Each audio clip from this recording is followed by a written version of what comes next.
Hello everybody and welcome to the Shiny Bees podcast, a podcast for those who like their knitting, comedy and yarn in equally large measures. I'm your host Jo Milmite, and coming up in today's show we have Enabler's Corner and an awful lot of love for socks. I feel a need to laugh again with you, if that's alright.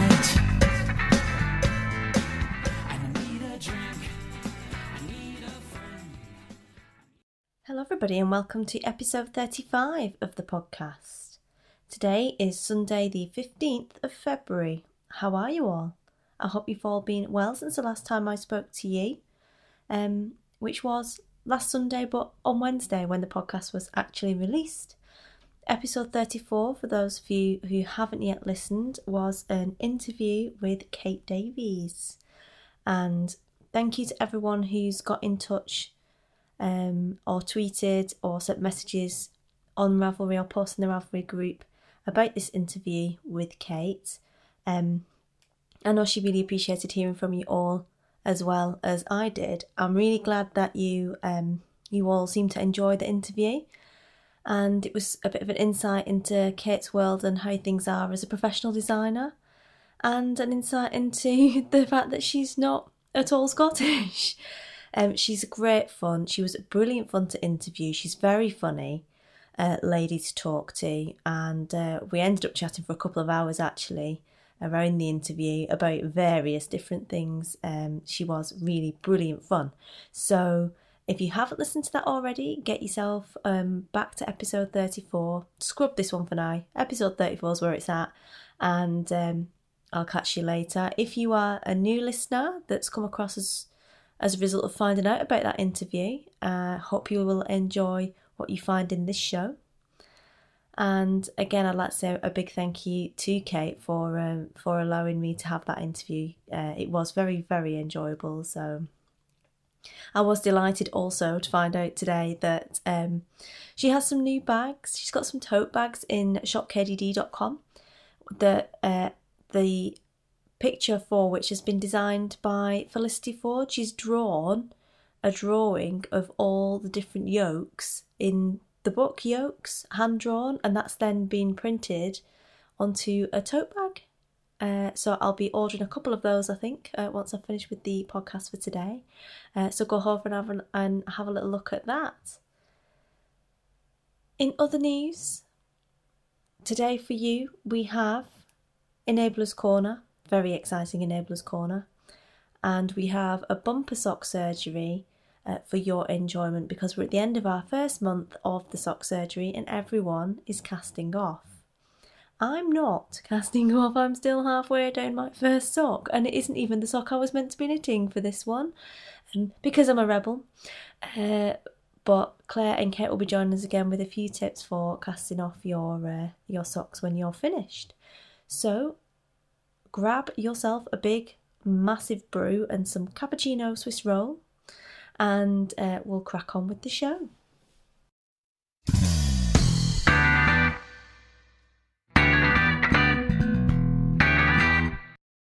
In the Enabler's Corner today, we have the Líne Fóra Club. If you're Gaelic and I've just butchered your pronunciation of your language, I do apologise. And if you're not, then you won't know I've done that, or you didn't until I told you. And this is a new club. It is a collaboration between the Golden Skein and Edinburgh Yarn Festival. And the idea was to create a club for people who maybe can't attend Edinburgh Yarn Festival for whatever reason, but still want to get a bit of a taste of the festival itself and the Scottish yarn scene, if you will. So we've chosen a picture for that, and it is called Face Over the Forth by Chris Coombe. And this picture is taken from the North Queensferry side of the Firth of Forth, and Líne Fóra means the Firth of Forth. It's the Gaelic name for the Firth of Forth, hence the name of the club. And this picture looks back across towards Edinburgh from North Queensferry and shows the Forth Bridge on the right and the Forth Road Bridge on the left. The reason we went for the Forth Bridge is because it's actually 125 years old this year, and it's one of the most iconic structures in Scotland and something that Edinburgh is very famous for. Very photographed bridge, very visited bridge, that has actually applied to become a World Heritage Site as well. So rather than go for the tartan and the twee, which is good, it's good fun, it's a good laugh, but it's not necessarily everything that Edinburgh and Scotland in general is about, we wanted to do something that was a little bit more sophisticated, with a nod to the surroundings and the structures and the impressive architecture of the city, and make it into a club form. So that's what we've done. The club is going to take the form of the Power of Three Club, and by that I mean 3 different dyers have been tasked with creating a one-off colourway on a yarn base from their own range, using the face over the Forth image as an inspiration photo. So they get to dye it in their own unique style, however they want to dye it, take whichever colours out of that picture they want to, and create 3 separate colourways, which will be packaged up as one neat little 3-skein parcel and sent out to people. Now, you aren't prevented from being in the club if you are going, because everybody loves souvenir yarn, so it would be a wonderful souvenir of your trip to Edinburgh, particularly if you've never been before. But equally, if you can't go, it would be a great way to journey there via the medium of yarn, which is always a good way to journey to a new place. The club is going to go on sale this evening at 7 o'clock GMT, 1900, and will be on sale until it sells out. I don't know how long that will be. Possibly not quite as quickly as Stephen West's class sold out, but you never know. You never know. And it is limited edition. Once these are gone, they're gone. There are no more. There will be no more dyed. And putting a club together for this. And it's, as I said, it's a one-off. It won't be an ongoing thing in terms of Edinburgh as a theme. It's a one-off collaboration between us and Edinburgh Yarn Festival, just to offer something, again, a little bit different, and maybe for some new people to try the Golden Skein that haven't found it before. So, as I said, it will be going on sale this evening at 1900 GMT. We post worldwide, so if you want to get involved, you can do so. And that will be on sale at www.thegoldenskein.com. So if you want to get involved, come along and join in. And as always, if you don't want to get involved in the yarn, but you want to talk about nice yarns that you like and join in with our friendly little community, we're over on Ravelry and you can come and join in there. So, on to the sock segment.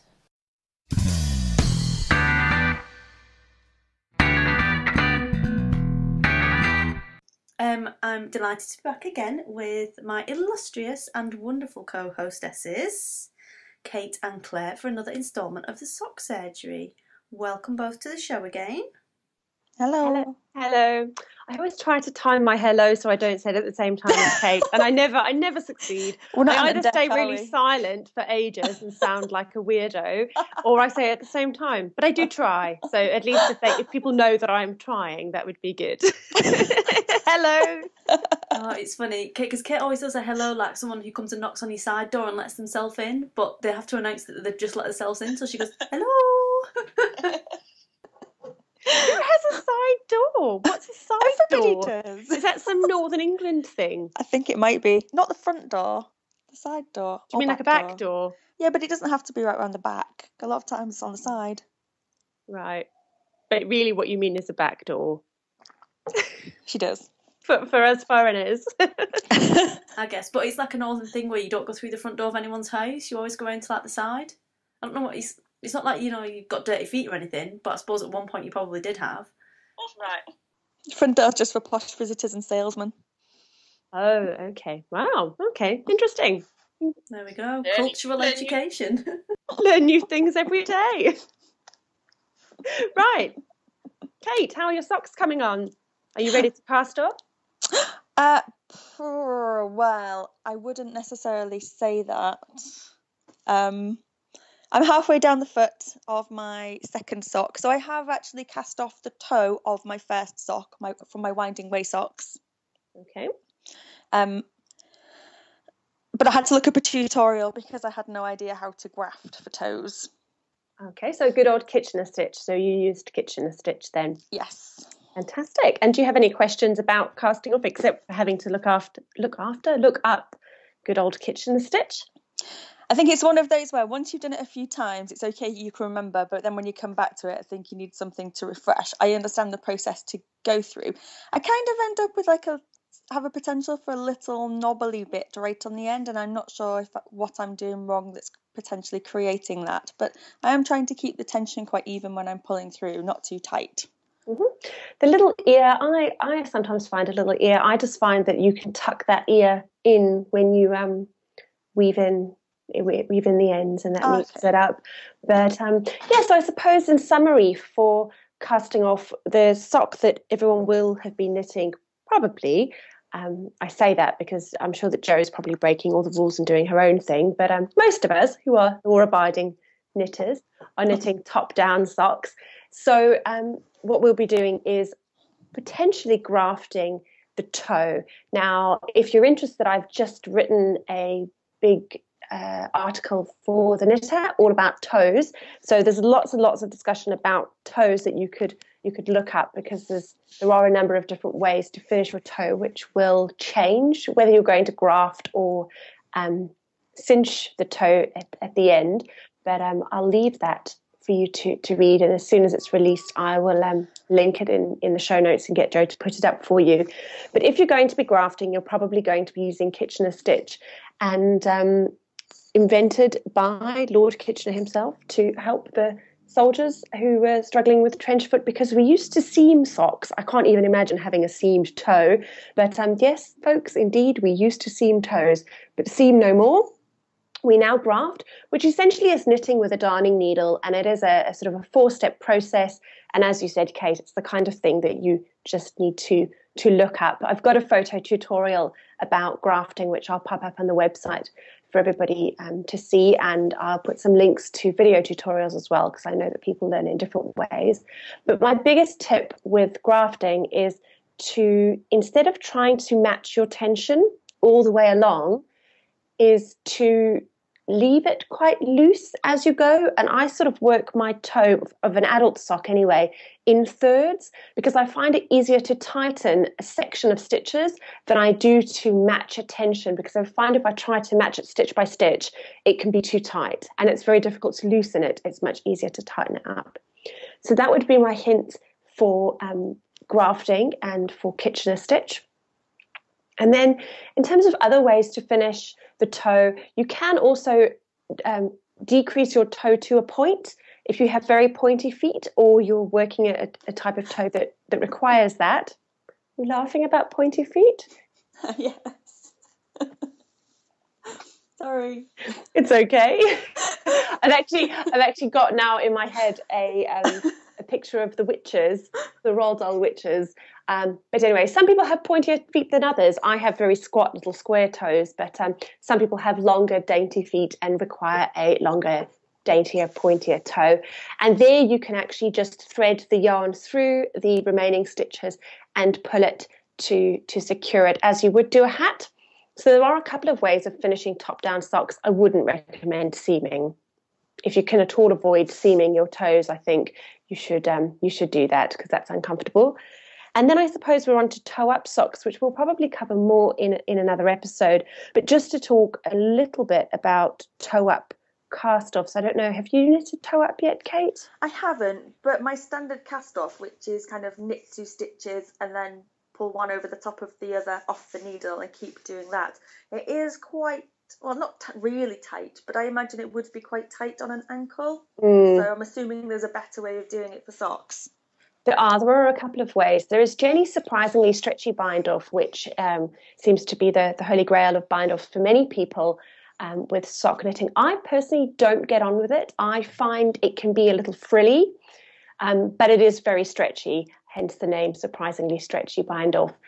And that's about sort of, you create these little additional loops with each stitch, and that gives it much more flexibility, because what you end up doing with a normal cast off is making that sort of chain along the edge, and that can be quite quite rigid, especially if you don't pay careful attention to the actual tension there. My favourite, absolutely favourite bind-off, cast-off for socks is Elizabeth Zimmerman's sewn bind-off. I think she gave us so much in knitting, and one of the most amazing things she gave, in my opinion, was her sewn bind-off, which you do with a darning needle. And I think it's very easy to control the tension, and you have less of a frilly edge, and it still gives quite a lot of stretch. So those are my two favourite cast-offs for toe-up socks. And yeah, the most important thing is to make sure that you have plenty of stretch, because in the same way as casting on for top-down socks, you don't want to constrict your blood supply in your ankle, and you also want to be able to get your sock over the widest point. So the joy of your cast off is it's quite easy to fix. It's easier to fix your cast off because you can just redo it, as opposed to your cast on. If you sort of finish your sock and then realize that your cast on is too tight, that's a little trickier to adjust. That's that from me and casting off. Any more questions, Kate? Not from me, no. Jo, any questions? Any R&B impressions about casting off? Oh, you sing us a song all night. Oh, I've been knitting all night. Oh, with my signatures, bitches. It wasn't that funny. Brilliant. Wow. Seriously, I think I'm missing a trick in stand-up, possibly. Very niche stand-up. It will be so out of date by the time this goes out. Maybe you could do an R&B segment in every podcast. Please don't. Possibly not. Right. Is that okay? Yeah, it seems fine. There were like a couple of cast-offs. Are there any? I mean, is there like a variety, or is it literally just one or two or three that work? There are quite a few different ways of doing stretchy cast-offs. There's suspended bind-off, and you could use a larger needle. So there are quite a few different ways. Those are my main go-to cast-offs for socks. I'd love to hear what others use. I think we can learn so much from each other because everyone's got different ways of doing things. And what I'll do is I'll find some links to some other cast-offs too. But I think those are the main. Certainly from the top down, it's either to graft or to cinch it closed as you would do with a hat, sort of draw it through those final stitches. There's not another way I can think of, except for seaming, to finish a top-down sock. And toe up, yes, there are probably a few different ones, but those are my main go-to cast-offs. Yeah, and I guess we can always talk about if any more kind of toe-up ones come to light when people come and chat in the group about it, then we can always feature them when we're doing the toe-up sock. Absolutely, yeah, absolutely. I think that's why you said we'll come back to it later.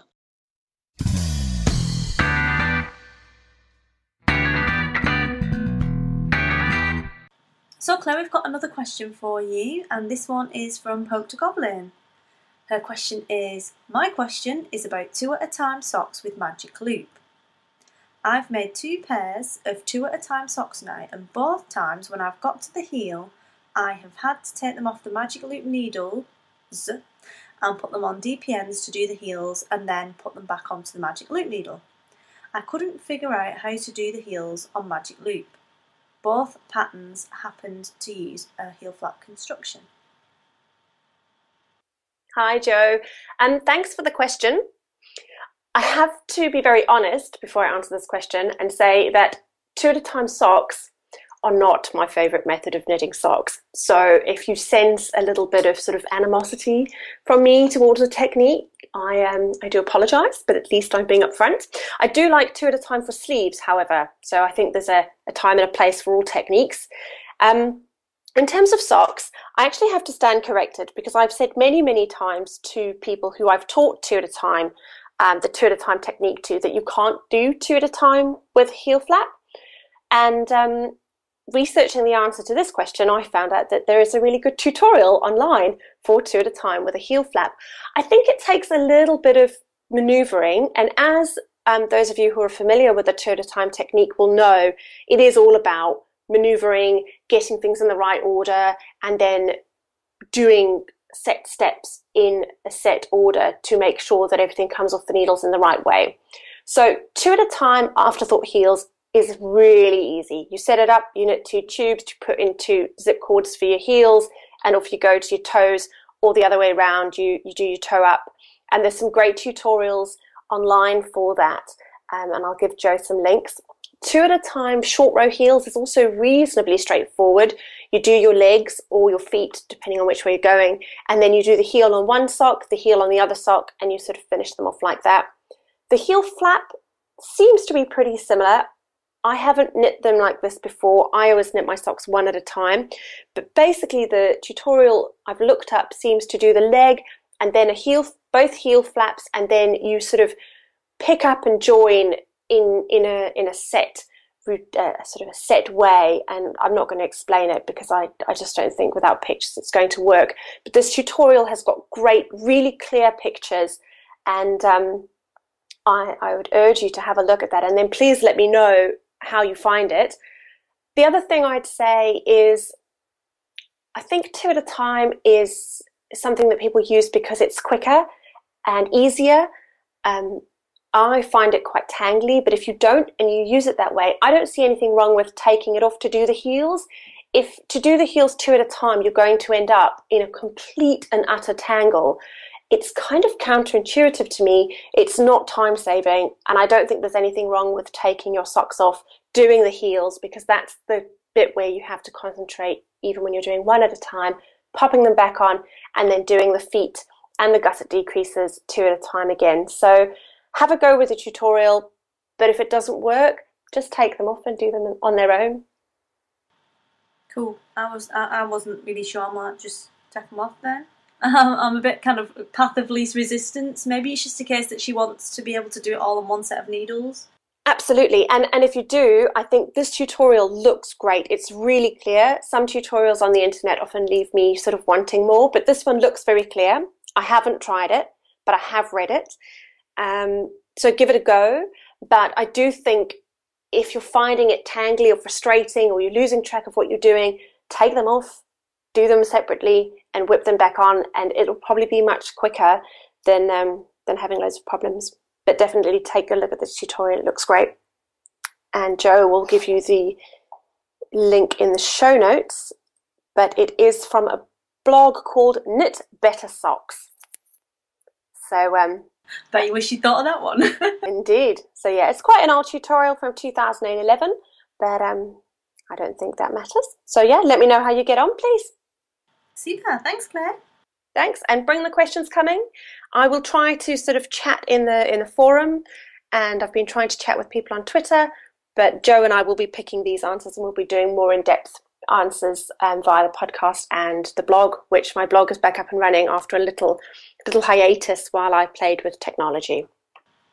Yeah, I think we said we would look at which ones were most conducive to answering in an audio format, if they're a quick thing that were easy to explain in audio, and then anything that isn't is going to be on Claire's blog to make it clear, because the whole point is to learn about these things and to solve your problems, not to give you more.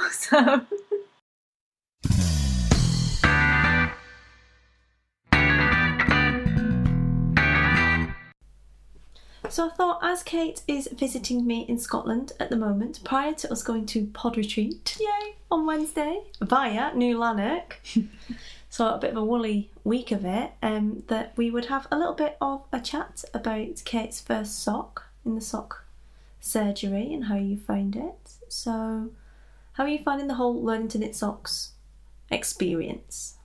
Yeah, generally so far I've been having a good time. I definitely feel like I've been learning lots with each sock that I've taken on, going from my complete kind of vanilla tutorial to start with through the kind of couple of pairs that have been patterned that I've tried. But this month, for January, I've been knitting the Tarsi Grande sock, which is like the grown-up version of the Tarsi baby sock that Claire Devine made for her sock anatomy book. So really it's meant to be pretty much a variation on kind of knit to purl to rib effect to create a pattern. But rather than just being standard knit and purl, we then went on to some knit through back loop and purl through back loop, which were both completely new to me. So I had to actually go and look online on tutorials to learn how to do those stitches, because I just not come across those before, even though I've worked with pattern. So that was quite interesting to actually learn, new stitches even, which I wasn't expecting, which is good. For my yarn, you've probably already seen that I'm using the Hullabaloo colour scheme, which is like a bright mix of pink, blue, yellow, green, like everything, proper box of crayons thrown in. And when I looked at it in the cake, I just thought, oh my gosh, what is that going to be like? Especially because the pattern says it's okay for kind of like solids, semi-solids as the best thing to show off the pattern, but it's like not suitable for variegated yarn. I'm like, you probably couldn't get more variegated than this yarn. It's pretty bright. I really like it. I was like, whatever, clearly fine. It'd be fine. What does she know? Knit it. I know.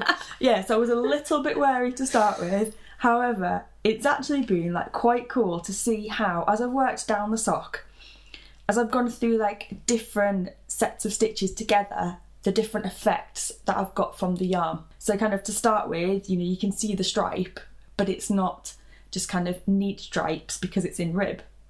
As you work down, it goes onto the pattern. So it's kind of 4 rows of knit 2, purl 2, and then 4 rows of purl 2, knit 2, kind of keep repeating. It's kind of like a checkerboard, isn't it? Yeah. So it's like a checkerboard of texture. And although you can't really see the pattern very well, you can see that there's a texture, but it does a really cool effect of like breaking up the colours of the yarn. And that's what I like about it. So yeah, it's actually really surprised me in the pattern that it's created. And then when you get to the heel flap, you kind of go back to the original pattern, so you get the stripes again. And then working along the foot, it's a combination of the funky, textured, broken up bright colours, and then a really cool kind of smooth stocking stitch sole of foot, which really actually shows off the stripes in the yarn. Yeah. Which is, I suppose, probably what most people would aim to use it for. Probably just something stocking stitch would, really show off the bright colours. But I've got, one complete sock and half a sock at the moment, and I'm really working on it. I've been naughty, not doing my sock homework, but I've been quite busy. I will get there. I've got a week left. Less than a week, but I will definitely get there. Also for this sock, it was the first time I'd done a kind of the cast off or the decrease for the toe in this way. So it's kind of, my usual way of doing it is like decreasing down. I can't know how to describe it differently. This is like in 3 different places instead of just star toe. I don't know what it's called. I don't think it says it, but I would normally have like a decrease at the left hand side and the right hand side of my foot. Yeah. And until you get to about 12 stitches, and then do your kitchen stitch at the end. Yes. This is decreasing in 3 different places around the foot or around the toes. Yeah. And until you get all the way down to like just the last few, and then you kind of feed your needle through the last few stitches and pull it tight so it goes down to, it's not an obvious point, not when it's on your foot anyway, but yeah, it's kind of all like decreasing into a hemisphere kind of thing. These cinched it shut. So as opposed to because we talked about both of these on the casting off, there's the Kitchener stitch, then there was the cinching like you do at the top of a hat, which that's what it looks like here, but with the 3. When you normally decrease for a toe, you get on each side of the foot, you get like a 4 stitch where you've done your decrease. Yeah, and then exactly. You 1 stitch. You do like a decreaser kind of at the top, like above and below your. Yeah, as you go around your needles. Around, yeah. And this has got 3 of those, so it's got 2 on. Looks like 2 on the top and 1 on the bottom. I guess by doing this, you're reducing more quickly, so you probably get like a shorter toe potentially. Yeah. But it's the first time I'd used that technique as well, so that was like quite cool to learn. So in this sock, I've learned 2 new stitches and the new toe, which is good. I completely forgot to try a new cast on though, so that's what I'm definitely going to do for my next sock, is probably try a different cast on. I mean, this cast on has been absolutely fine. Which cast on is it? That's the long tail cast on. Okay. And that's what I've been using as standard for things at the moment. So maybe German twisted cast on. Variation of I know. long tail. So. But it's been really cool, and what has been so nice is every place I've got this sock out, everybody has been like, wow, that is amazing. Like, the colours are brilliant. The sock itself just looks really good. You should sell those. Like, this is, I know, this is about like the third pair of socks I've ever knit. Yes, I'll sell these. £500 per each pair. for the number of hours it's taking me to do it. Yeah, I don't think I would ever get my money back. However, it's a nice compliment, and that's how it's meant. Yeah. Yeah. Evidently, it just means people think they're absolutely brilliant and they want a pair. And you know what? They can't have a pair because these are mine. Well, they can't. They just need to Well, they can knit themselves. Yeah. But at the moment, this is the only existing 3/4 pair of socks in the Tarsi pattern and the Hullabaloo yarn. So it's pretty cool. In the world. They are very cool. I love this yarn. It makes me happy every time I look at it. And it is 75% merino, 25% nylon. So it will wear very well. And you've got it's a slip stitch. It's not a slip stitch heel, mine. It's a ribbed heel. It is a ribbed heel, yeah. Well, it's a slip. It's no, you only slip in a stitch at the beginning of each row. Yeah, it's for you picking up. Because I think the other ones I've done, you are slipping stitches every other row. Every other stitch you slip normally, don't you, for one of those? It's very cool. I really want some of these ones now. Well, you've got your own skein.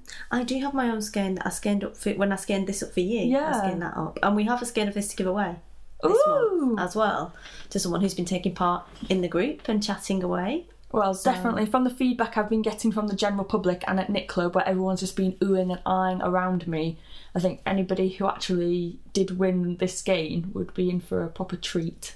Yeah.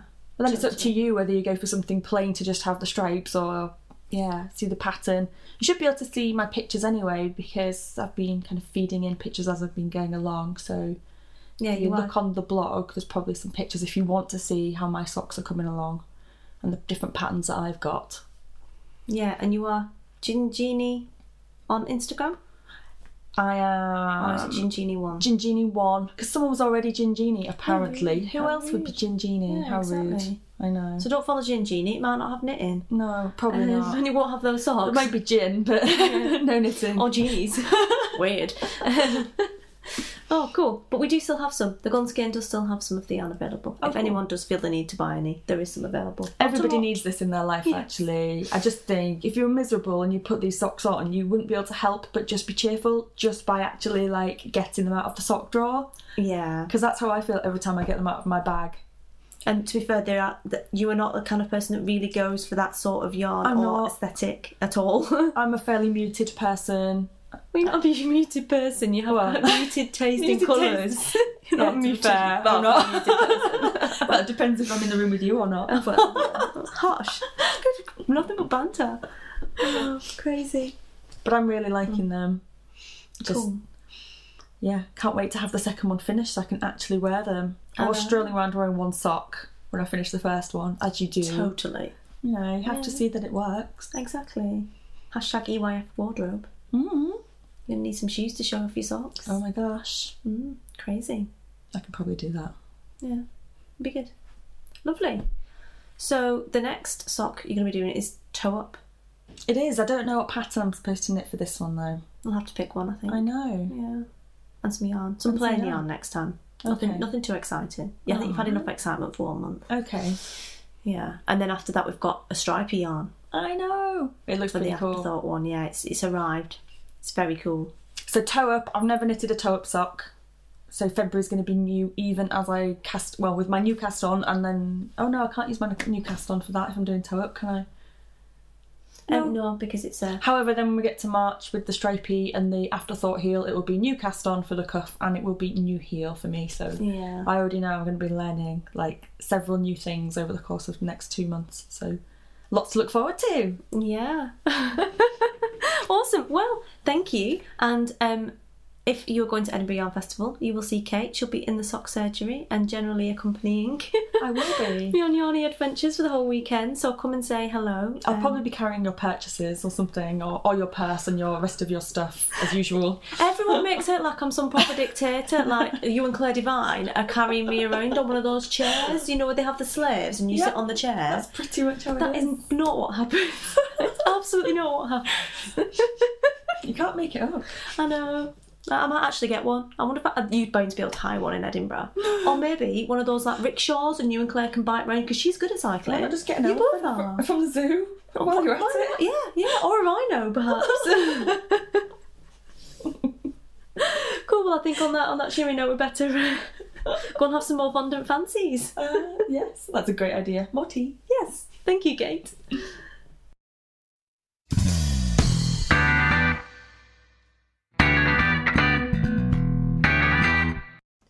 Well, I'm afraid that's all we've got time for this week. There was a plan for a pattern pick and it has been written, but there wasn't really time to squeeze it into this episode in the end. So look out for that over the next couple of episodes. I hope you all have a great week. Thank you very much for listening. I hope you've enjoyed it and I will speak to you all again soon. Bye!